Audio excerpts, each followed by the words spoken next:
Hello and welcome to my channel, your channel, SmileyTube. In this video, I will talk a little bit about mythology.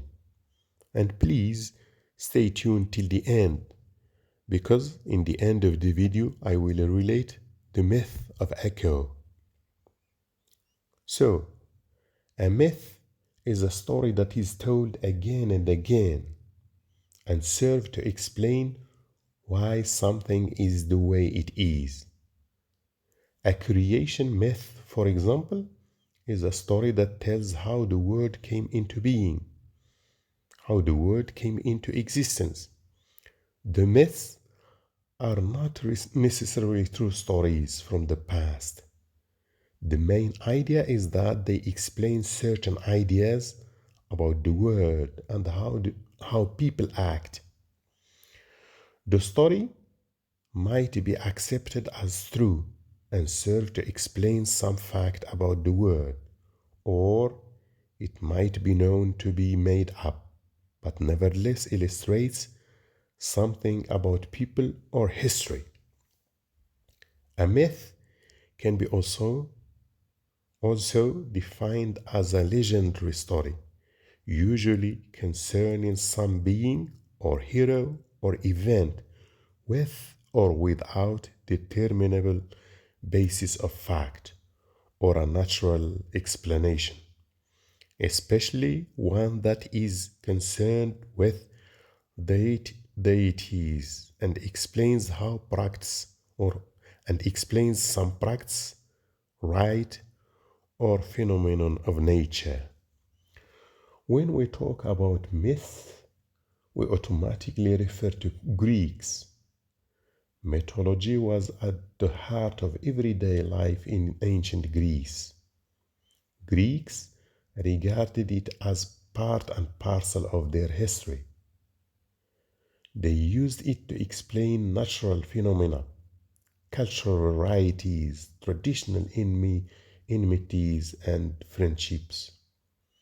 It was a source of pride to be able to trace the descent of one's leaders from mythological hero or god.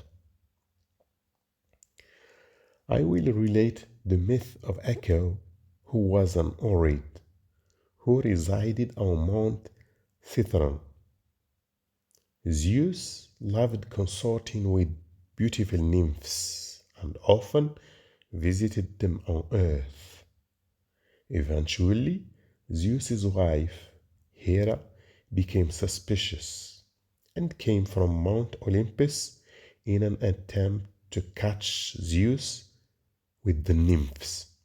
Echo, by trying to protect Zeus as he had ordered her to do, endured Hera's wrath, and Hera punished her not to use her own words first, not to speak first, but only to repeat what was said to her.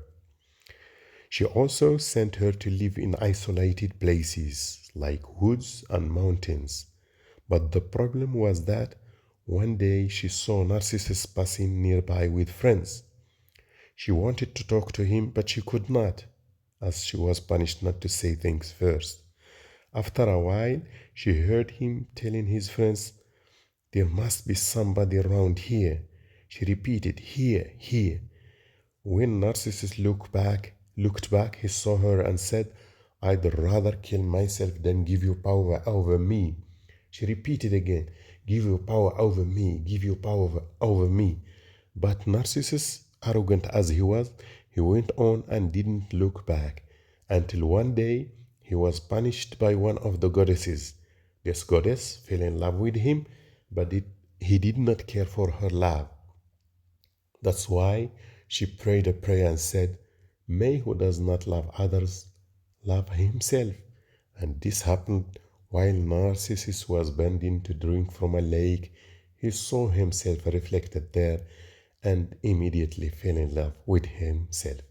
Nowadays we talk about narcissism, that is to say, loving oneself. So thank you so much indeed, and